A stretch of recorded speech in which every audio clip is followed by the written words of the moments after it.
নমস্কার বন্ধুরা, সামনেই ক্রিসমাস, তাই ভাবলাম আপনাদের সঙ্গে ক্রিসমাস স্পেশাল প্লাম কেকের রেসিপিটা শেয়ার করি। আজকে আমি চকলেট প্লাম কেকের রেসিপিটা আপনাদের সঙ্গে শেয়ার করব। তো চলুন বানিয়ে ফেলা যাক এই চকলেট প্লাম কেকটা। এর জন্য আমি নিয়েছি 2 টেবিল স্পুন পরিমাণ কালো কিশমিশ, 2 টেবিল স্পুন পরিমাণ এমনি কিশমিশ, 2 টেবিল স্পুন পরিমাণ কেটে রাখা চেরি এবং 1/4 কাপ টুটি ফুটি এবং অর্ধেকটা লেবু। এবার একটা ফ্রাই প্যান নিয়ে গ্যাসে বসিয়ে তার মধ্যে দিয়ে দিলাম আমি 1 কাপ পরিমাণ অরেঞ্জ জুস। এখানে আমি ফ্রেশ অরেঞ্জ জুস ইউজ করিনি, কারণ অরেঞ্জ জুসটা আমাকে ফোটাতে হবে। আপনারাও টেট্রা প্যাকের অরেঞ্জ জুস ইউজ করবেন। এবার এই অরেঞ্জ জুসটা ফুটে উঠলে ওই সমস্ত ইনগ্রেডিয়েন্টগুলো এর মধ্যে দিয়ে দিলাম, আর অর্ধেকটা লেবুর রস এর মধ্যে চিপে দিয়ে দিলাম। এইগুলো ততক্ষণই ফুটাতে হবে যতক্ষণ না কিশমিশগুলো ফুলে ওঠে এবং রসটা প্রায় শুকিয়ে আসে। নেড়ে চেড়ে এগুলোকে খুব ভালো করে অরেঞ্জ জুসের সঙ্গে মিশিয়ে নিলাম এবং যখন অরেঞ্জ জুসটা প্রায় শুকিয়ে আসবে তখন সেটা একটা প্লেটে ঢেলে দিলাম ঠান্ডা করার জন্য।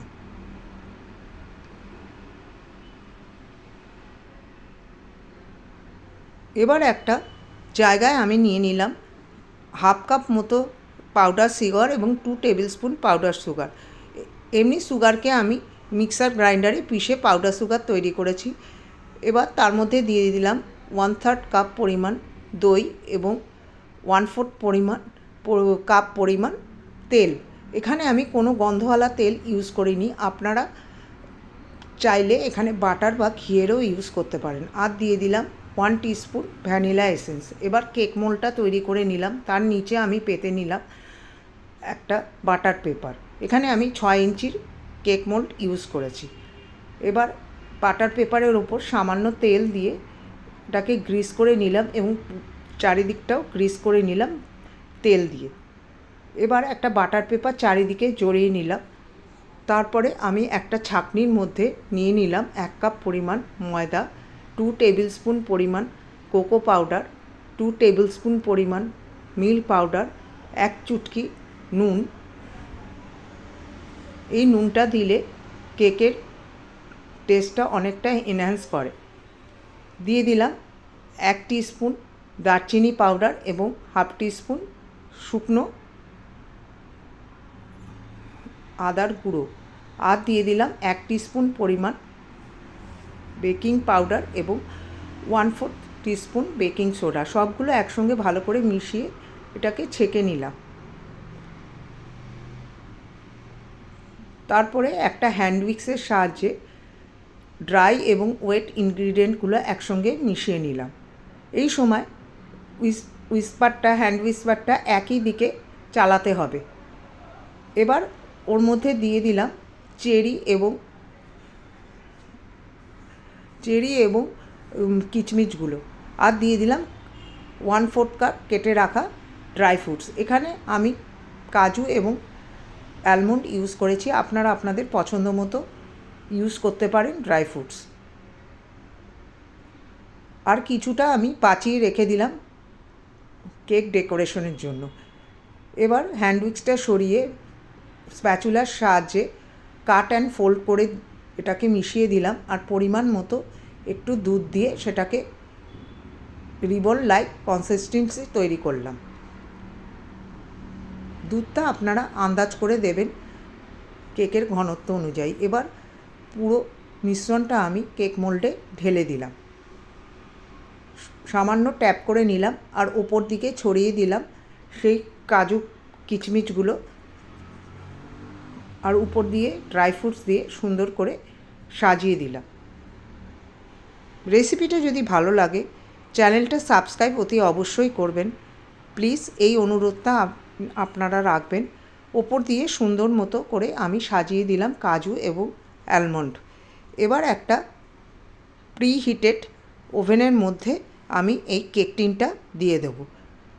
প্রিহিটেড করার জন্য এটা 160 ডিগ্রিতে আমি 10 মিনিট ধরে প্রিহিট করে নিয়েছি। তারপর কেক মোল্ডটা ঢুকিয়ে এর টেম্পারেচারটা 150 করে নিতে হবে এবং লোয়ার রড অন করে দিতে হবে। এইভাবে 150 ডিগ্রিতে 30 থেকে 35 মিনিট এটা বেক হবে। একটা কাঠি ঢুকিয়ে দেখতে হবে এটা ভালোভাবে হয়েছে কিনা। কাঠটা যদি পরিষ্কার বেরোয় তাহলে বুঝতে হবে কেকটা তৈরি হয়ে গেছে। এবার ঠান্ডা করার জন্য কিছুক্ষণ রেখে দিলাম কেকটা। ঠান্ডা হয়ে গেলে চারিদিকটা ছুরির সাহায্যে আমি ছাড়িয়ে নিলাম।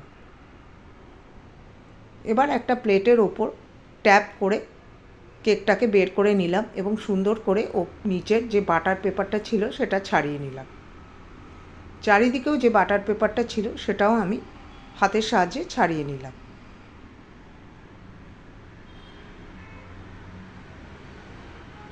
রেসিপিটা যদি ভালো লাগে লাইক শেয়ার অতি অবশ্যই করবেন। দেখুন কেকটা কতটা নরম এবং সফট হয়েছে। তুলে আপনাদের দেখাচ্ছি কেকের সফটনেসটা কতটা স্পঞ্জি হয়েছে এই কেকটা।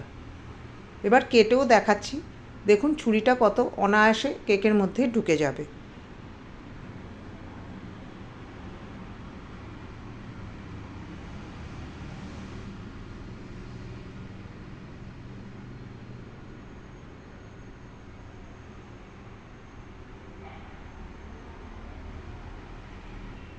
রেসিপিটা যদি ভালো লাগে লাইক শেয়ার করতে ভুলবেন না। অতি অবশ্যই আমার চ্যানেলটা সাবস্ক্রাইব করবেন, এই অনুরোধ রইল আপনাদের কাছে।